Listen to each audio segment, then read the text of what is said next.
കോൺഗ്രസ് നിയന്ത്രണത്തിലുണ്ടായിരുന്ന സഹകരണ സൊസൈറ്റിയിൽ ചിട്ടിയിൽ ചേർന്ന് കുടുങ്ങിയത് 480 കുടുംബങ്ങൾ.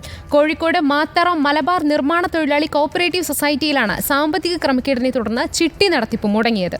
ലക്ഷങ്ങൾ നഷ്ടമാകുമെന്ന ആശങ്കയിലാണ് നിക്ഷേപകർ. മുൻ ഭരണസമിതി നടത്തിയ ക്രമക്കേടുകളെക്കുറിച്ച് സഹകരണ വകുപ്പും അന്വേഷിക്കുന്നുണ്ട്.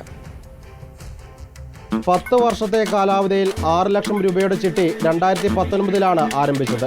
നല്ല രീതിയിൽ പോയിരുന്ന ചിട്ടി കഴിഞ്ഞ 6 മാസമായി താളം തെറ്റി. ചിട്ടി അടിക്കുന്നവർക്കൊന്നും പണം കിട്ടുന്നില്ല.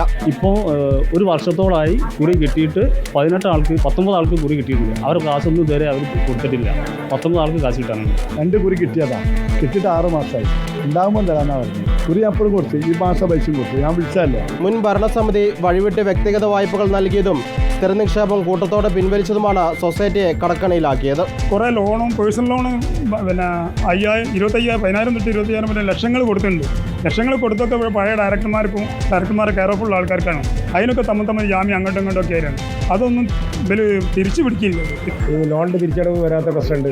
അപ്പോൾ അതിനുള്ള കേസുണ്ട്. പിന്നെ കഴിഞ്ഞ ഭരണസമിതിയിലെ പ്രസിഡന്റിൻ്റെ പേരിലും ചില ഡയറക്ടർമാരുടെ പേരിലും ഡിപ്പാർട്ട്മെൻറ്റൽ എൻക്വയറി നടക്കുന്നുണ്ട്. അതിപ്പോൾ അതിൻ്റെ അവസാന ഘട്ടത്തിലാണ്. RR റിക്കവറി നടപടികൾ അതും നടക്കുന്നുണ്ട്. ഇതിനകത്ത് നമ്മൾ ചേർത്തിരിക്കുന്നത്, ഇതിനകത്ത് ബുക്കിലെല്ലാം ചേർത്തിരിക്കുന്നത് ഗ്രൂപ്പ് ഡെപ്പോസിറ്റ് സ്കീം എന്നാണ് പറഞ്ഞിരിക്കുന്നത്, ചിട്ടിയല്ല. അപ്പോൾ ഇതിൻ്റെ അകത്ത് എന്ന് പറഞ്ഞാൽ ശരിക്കും നമ്മളെ പറ്റിക്കപ്പെടുകയെന്ന് വെച്ചാൽ, ഒരു ചിട്ടി നടത്തണമെന്നുണ്ടെങ്കിൽ നമ്മൾ രജിസ്ട്രാർ എടുത്തുനിന്ന് പെർമിഷൻ എടുത്തിട്ട് ചിട്ടി രജിസ്റ്റർ ചെയ്തിട്ട് അതിന് ഇത്ര തുക നമ്മൾ ഡെപ്പോസിറ്റ് ചെയ്തിട്ട് വേണം നമ്മളിത് ചെയ്യാൻ. പരാതി നൽകിയെങ്കിലും ഒത്തുതീർപ്പിലൂടെ പ്രശ്നം പരിഹരിക്കാനാണ് പോലീസ് നിക്ഷേപകർക്ക് നൽകിയ ഉപദേശം. റിപ്പോർട്ടർ, കോഴിക്കോട്.